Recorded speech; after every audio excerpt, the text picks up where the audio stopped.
कोंबडीचा प्रचार आहे. तुम्ही कोंबडी घ्या, नक्कीच आवडेल तुम्हाला. हो मॅडम, नको आम्हाला, जावा तुम्ही.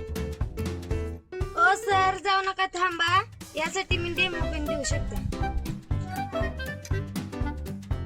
खरंच?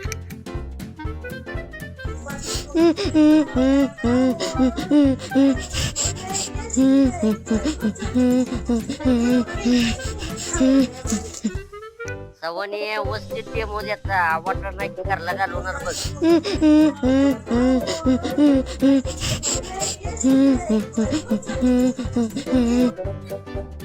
मॅडम, आता तुम्ही जाऊ शकता, मला नाही आवडत.